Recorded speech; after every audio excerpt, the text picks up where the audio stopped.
Hello, Shannon. Are you there? I sure am. Hi, Kelly. Wonderful. Hello, hello. And hello, everyone.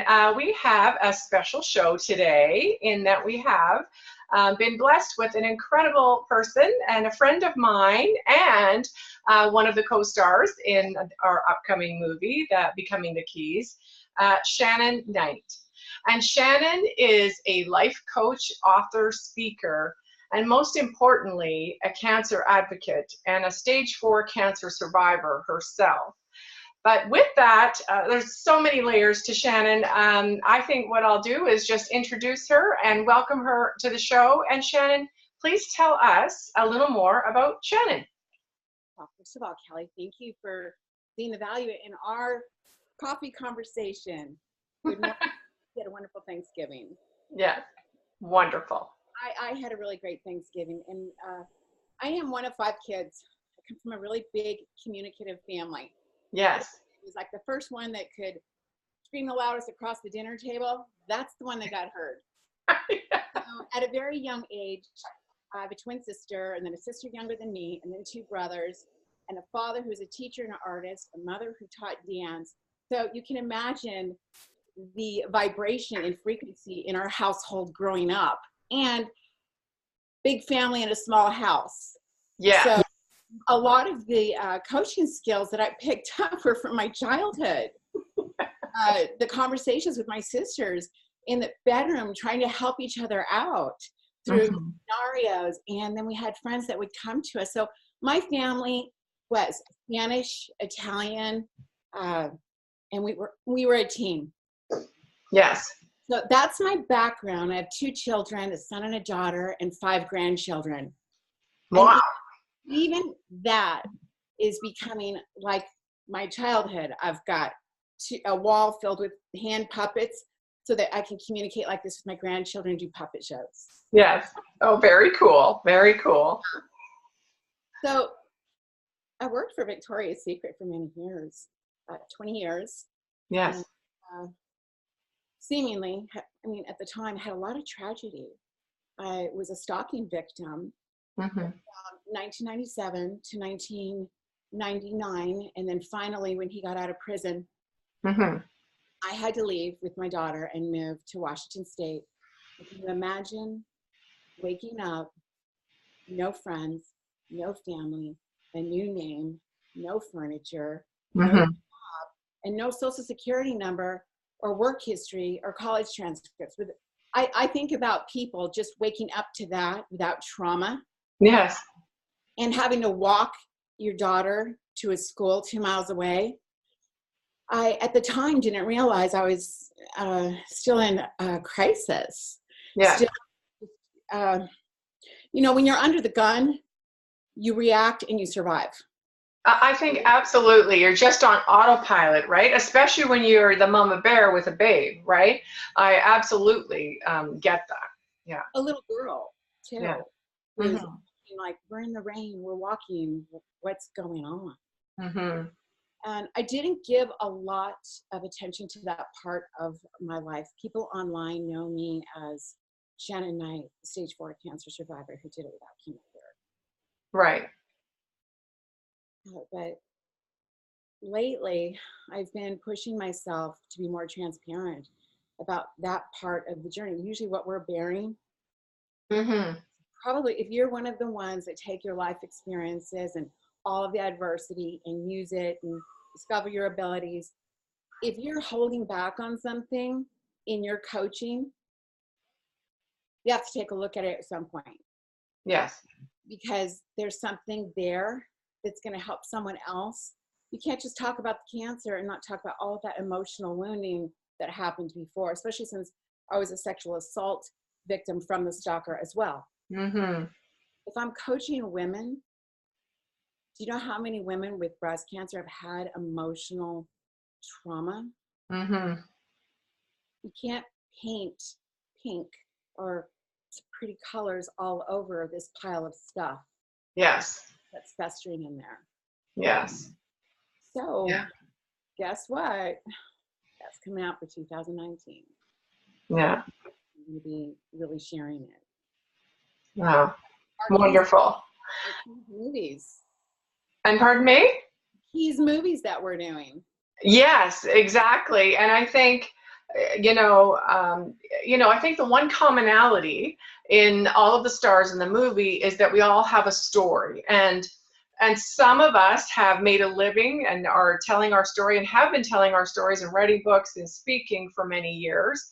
I personally have never shared my story, so this is a first. I'm just first 53 years old sharing my story. My kids didn't know most of my story, so it's been a big sort of growth for me personally, even as a coach of almost 30 years, and therapists and degrees and whatever, and experience. And so it's exactly what you say. It's I feel myself in a transformation, and so it's really interesting personally for myself. But I think one of the commonalities in all of the stars is that we're coming together to share our stories. And of course, you're not going to hear Shannon's whole story, but I love your website, and it's shannonnight.com, and we'll speak more about that at the end.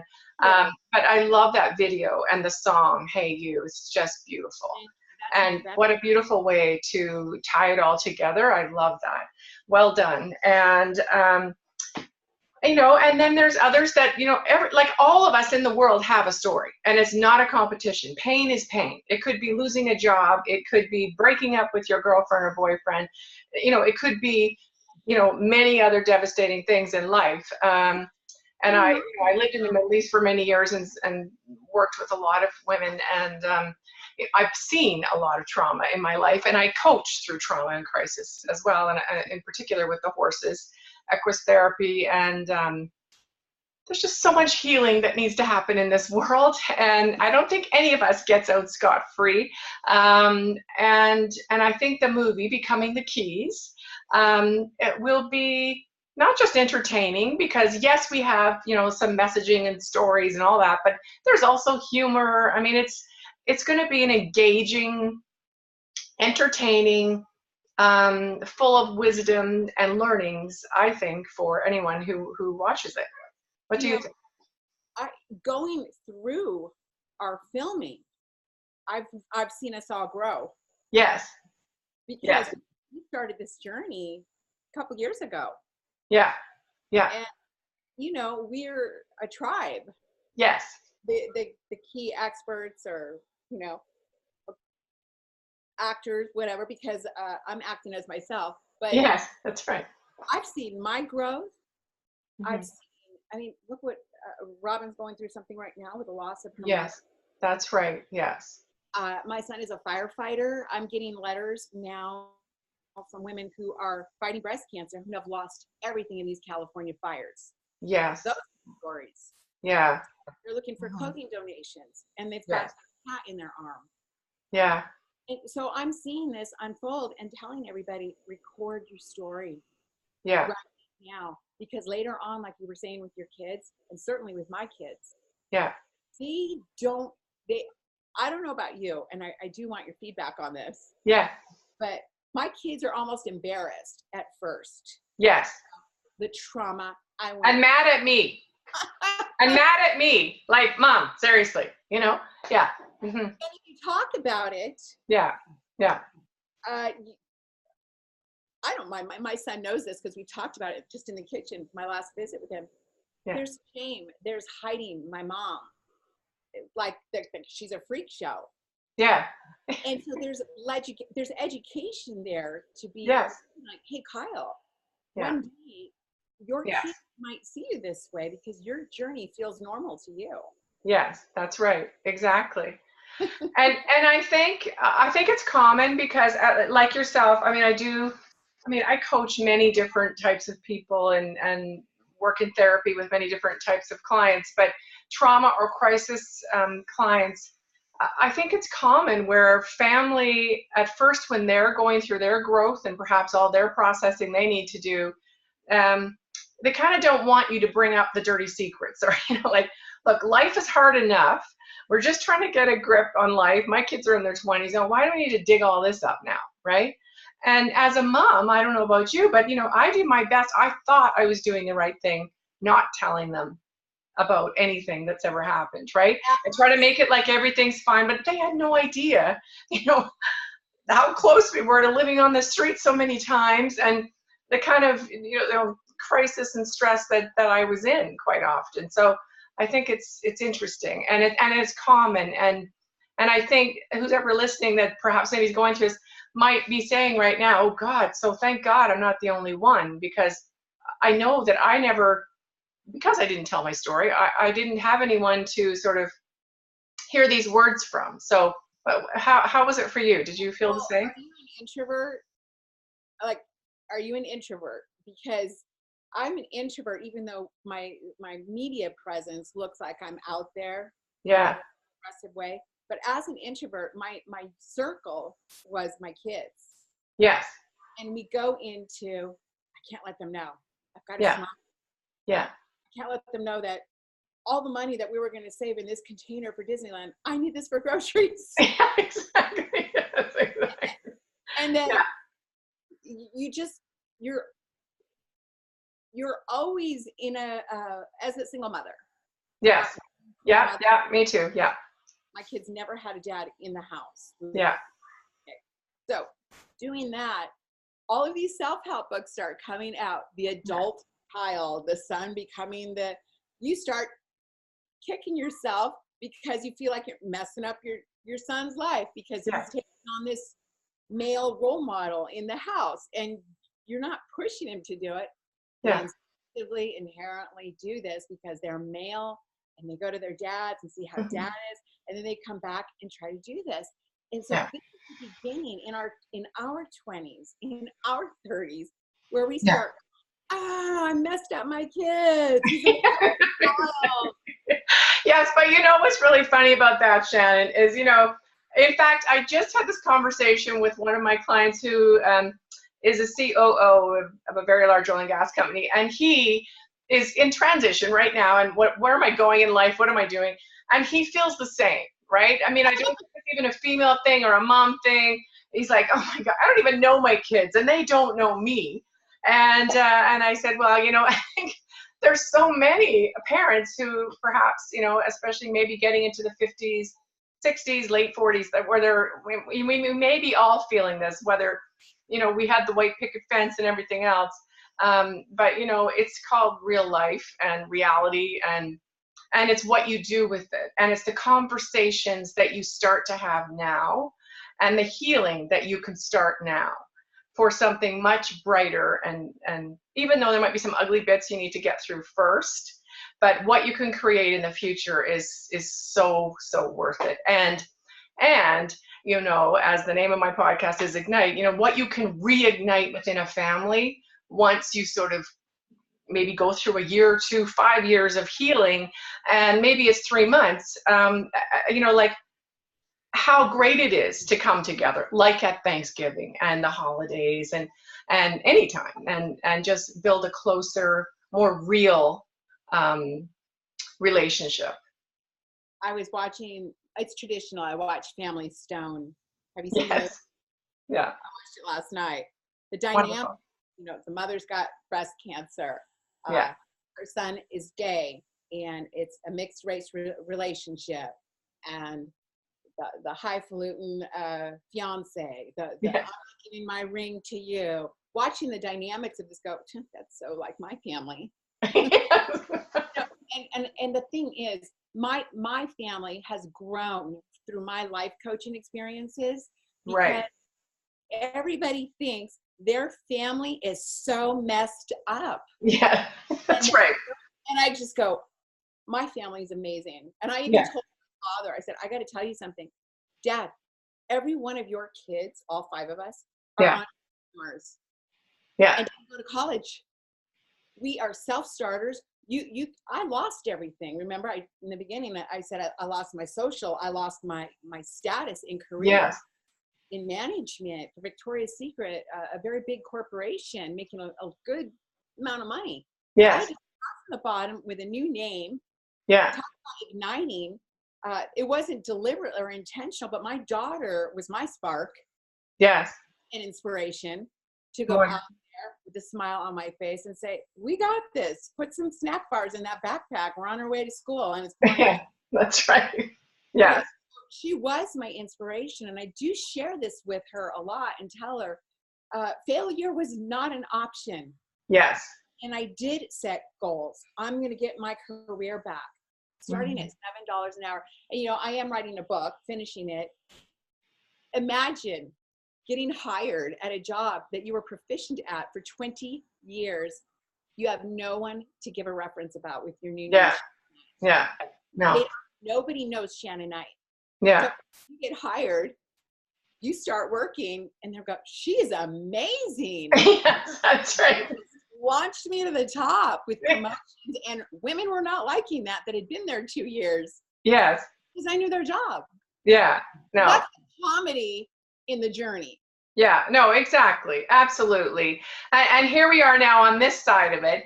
And now being able to, you know, give back. And, you know, Shannon, I would love for you to speak about, you know, speaking about igniting others and all of that.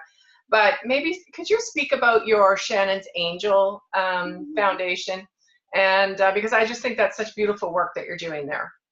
Well, without that, Angels for Shannon is what saved my life. So when I got cancer the second time in 2010, there were no patient testimonies online. I could go to Mexico and cross that border because I got to watch a video of someone else that did it before me. Yes. So I truly was a pioneer. I felt like it was the end scene of Terminator where she's in the Jeep. Yeah. The border. That's how it felt. So Yes. Shannon was a love mission where my fortress of angels, my best friends that lived in Washington State, where I had relocated to. Yes. I had to change my name. I came back. I had cancer stage 3 in Washington. When I came back and got cancer a second time, I told them intuitively, I learned to listen to my intuition that I did not want to do chemotherapy. Cancer in my family showed a lot of death, and I was terrified of my own funeral. Yes, exactly. Disappearing, of dying, even though I believed in heaven, was raised Catholic, Christian, I was still afraid of disappearing. Right, exactly. They started Angels for Shannon for me to raise money to get me. And while I was still sick, when the doctors gave up on me at UCLA and said I was going to die, I said, I still want Angels for Shannon to go forward and help others follow this model. We did actually a 5-page website that had a slideshow. It had a thank you page, which people don't really do in the crowdfunding. Crowdfunding has, everybody sees crowdfunding, GoFundMe's, Indiegogo. We see it everywhere. My page, Angels for Shannon, was very personal. It had a slideshow with music of my family and friends, history of what my life was like on another page, a thank you page with links to businesses and people who were donating and thanking them. It had my favorite songs. It had more of a personal touch to it. So Angels beautiful. Resource page. Yeah. Teaches people how to go beyond just this cold crowdfunding where people don't really know who they're donating to. So I have a Facebook and the regular page. And you still have it. And what's it called? Angels for Shannon. And I wanted to change it to something like Halo but it stuck. And people kept finding me through there and my survivor story on ShannonKnight.com. I couldn't change it. Yeah. No, I don't think you should. That's my feeling. I really love it, right? Because it lets people feel that they're an angel when they are donating to this. And, you know, you're now giving money to other individuals, right? I mean, where does the money go now? I got a letter yesterday from a woman, got $1,000 yesterday. A complete stranger. So what I do is I put their accounts on there because I can, I decided not to go for my 501c3. Yes. But I am going for my 501c3 because I'm partnering with other organizations. Yeah. That's for 2019. Yes. Through Biz Central or CharityNet USA, if anyone is interested in starting a 501c3, I strongly suggest going to CharityNet USA because they walk you through every part of starting a nonprofit. Right. Your taxes. But I just knew that I had to get them on to I make their own pages. Right. And teach them to be more personal. And this woman she goes, I had happy tears yesterday. And, yeah. And another person wrote, thank you for posting and sharing. I don't understand, but someone donated. She called him a boy. He donated $10, and I found him on Facebook to thank him. And I had Lee Shrimp, thank you again, a 19-year-old in Alaska that donated $1,000 to my cancer treatment. 19 years old. Oh, that gives me goosebumps. Like I could actually cry on that. It's so beautiful. Earth angels. Because I didn't believe him. He goes, when I get my inheritance from my grandma, I'm going to donate. I've got $25. Yeah. So our family, God love them, but you can't sell Amway to your family. Yes, no. We're the first ones to step up most of the time and donate. They're waiting to see what all your friends do. Yes. I don't know why. They love us. Yeah. You got to give them a break, because I've seen this as a common thread in all families. Right. Not crazy. It's totally normal. Mm-hmm. Yeah. No, I love it. I love it. And you know, I mean, it's it's a way to well, any charity, of course, is the way that we, heal the world, as long as it's legit and all the rest of it. But, I love that you get to, on your page, see who your money's going to. That's fabulous. Yes, that was the one thing I wanted. I wanted transparency. And also, it means that I've talked to these individuals. Because I know they really do have cancer. It's a legitimate situation. Right. Right. A lot of people will go, even when you're giving money on the street to somebody. Yeah. Not going off and buying booze. Yeah. It adds another element of, well, if Shannon trusts this person, it must be legit. Yes, exactly. No, I love that. And, it's beautiful work and of course, important work. So really kudos to you for doing that.